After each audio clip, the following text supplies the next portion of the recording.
안녕하십니까. 조갑제TV 시청자 여러분, 저는 조갑제닷컴의 조세별입니다. 지금 시각은 2021년 11월 1일 오후 3시를 가리키고 있습니다. 국민의힘 대선 후보를 결정할 투표가 오늘부터 시작이 됐습니다. 이 마지막 결정을 앞두고 어제는 마지막 TV 토론회가 있었는데요. 이 마지막 토론회에서 각 후보들은 어떤 점을 강조했는지 또 어떤 공방이 있었는지 좀 살펴보려고 합니다. 어제 토론회의 첫 주제는 내가 이재명을 꺾을 수 있는 적임자다. 그 이유에 대해서 설명하는 것이었는데요. 각 후보들이 어떤 점을 강조했는지 한번 살펴보겠습니다. 먼저 유승민 후보는 본선에서의 중도 확장성을 강조했습니다. 민주당과 국민의힘 양쪽 진영 지지자들은 결국 자기 당 후보를 찍을 것이다. 그래서 중도층, 수도권, 청년층 여기서 당락이 결정이 되는데 저의 강점은 그동안 10년 넘게 개혁 보수를 주장해 왔다는 점입니다. 그래서 누구보다 중도 보수 확장성이 강하다고 자신합니다. 또 정책과 토론에서 이재명을 압도할 수 있다라고 강조했습니다. 이재명이 계속 얘기하고 있는 그 기본 시리즈, 이것에 대해서 가장 오랫동안 비판해 왔다. 그리고 다들 도덕성을 주장하는데 22년간 정치하면서 도덕성에 있어서 아무런 약점이 없는 후보다. 그래서 제가 중도 확장성이 있습니다. 라고 강조했습니다. 두 번째 홍준표 후보를 보겠습니다. 홍 후보는 최근 여론조사가 말해주고 있다. 홍준표만이 이재명을 이길 수 있다라고 여론조사가 증명한다라고 강조를 했는데요.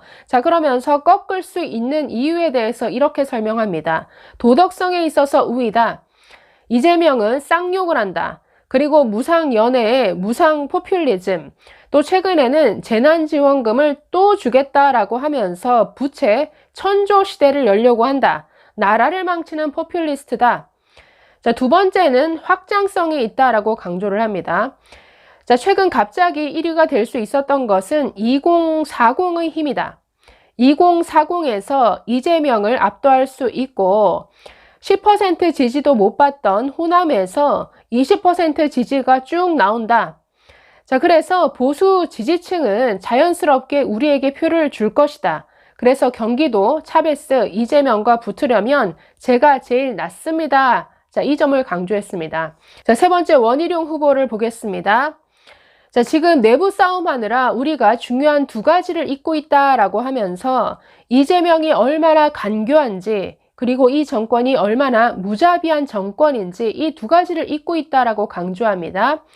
그러면서 이재명이 대장동 비리로 아주 궁지에 몰려 있는데 이런 이재명을 궁지에 몰아넣은 저 원희룡이 이 링에서 내려가는 순간 이재명은 아무런 일이 없었다라는 듯이 유유히 도망갈 것입니다 라고 말합니다. 대장동 올가미에서 풀려나고 오히려 정권이 온갖 네거티브와 온갖 정치 공작으로 이 야당 후보에게 그 올가미를 씌울 것이다 라고 말합니다. 그러면서 이재명을 가장 잘 파악하고 있는 사람이 저다라는 점을 강조하는데 이렇게 말합니다. 이재명을 상대로 저 원희룡은 비리의 실체와 도덕성, 그의 모든 인생 과정, 정책, 업적이 가짜라는 것을 이미 파고들었습니다. 이미 다 파악하고 있습니다.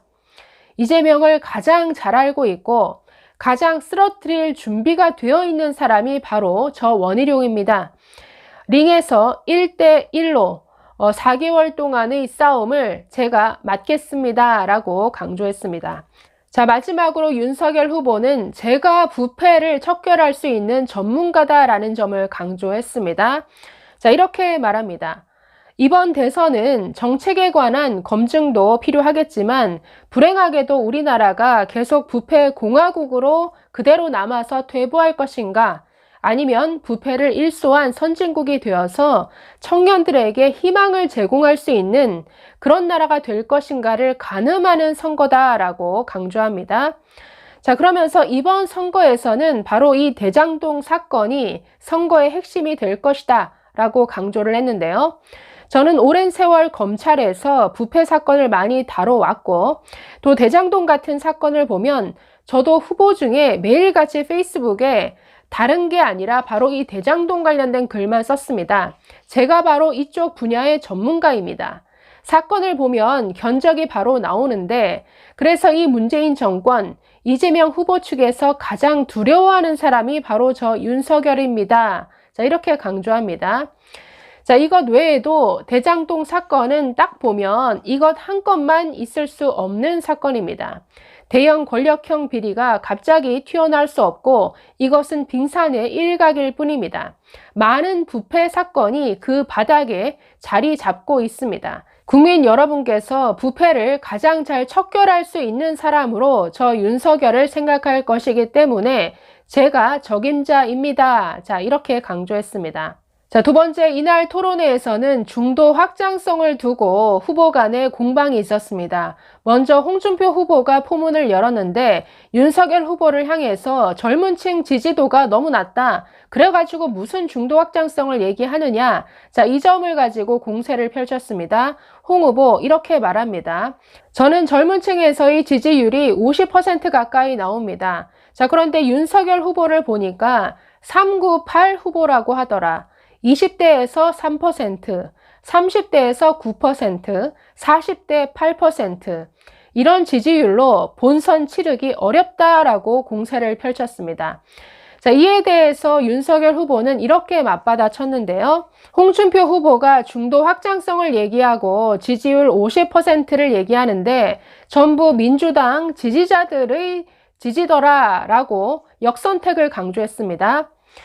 자, 민주당 지지자들의 지지율을 보니까 저에 대해서는 9%, 홍준표 후보에 대해서는 50% 지지율을 보였다라고 지적을 합니다. 자, 그런데 민주당 후보를 넣어서 다자간 여론조사를 할 때는 오히려 이 홍준표 후보의 지지율이 낮아지더라는 것이죠. 그러면서 홍준표라는 말 대신 소위 꿔준표라는 이런 말이 있다. 즉 본선에 가면 다 민주당을 찍을 표라는 것이죠. 이걸 가지고 확장성을 얘기하면 안 된다라고 이렇게 지적했습니다. 자, 유승민 후보도 중도 확장성을 놓고 한마디 했습니다.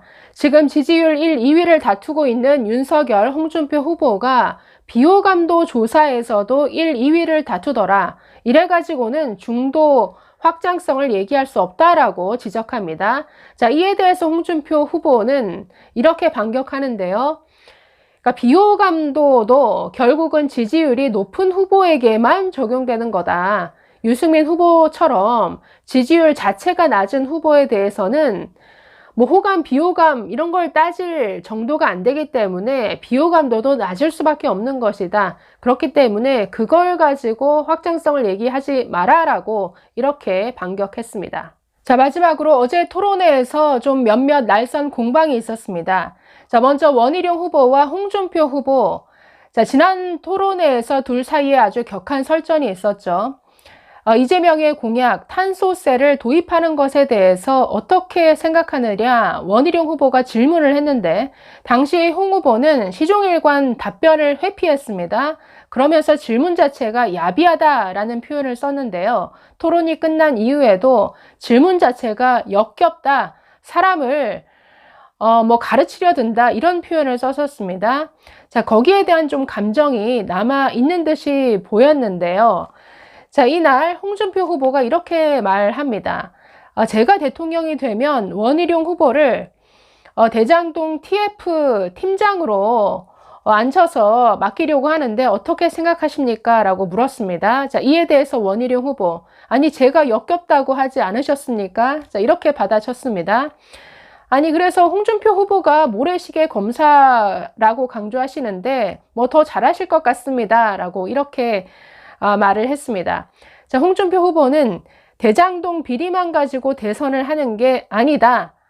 자, 이렇게 말을 하니까 원희룡 후보는 이재명에 대해서 이재명이 뭐가 문제인지 잘 모르시고 준비를 너무 안 하신 것 같다라는 점을 또 지적을 했습니다. 자, 원희룡 후보 이렇게 말했는데요. 저는 대장동, 백현동 비리뿐 아니라 모든 이재명의 도정 그리고 연결된 조폭, 극렬 운동권 그들의 세계를 파고들었습니다. 비리, 도덕성, 정책, 가짜 업적 그가 내세우는 기본 철학과 수법에 대해서 이재명과 붙었을 때 질문을 던지거나 파고들면서 그를 꺾을 수 있는 만반의 준비를 했다라고 강조를 했습니다. 자, 그런데 홍준표 후보는 너무 준비를 안 한 것 같다. 이재명을 너무 잘 모르고 너무 가볍게 보고 그의 정책에 대해서 연구도 안 하는 이런 모습으로 어떻게 우리가 이길 수 있겠는가, 이런 점을 지적했습니다.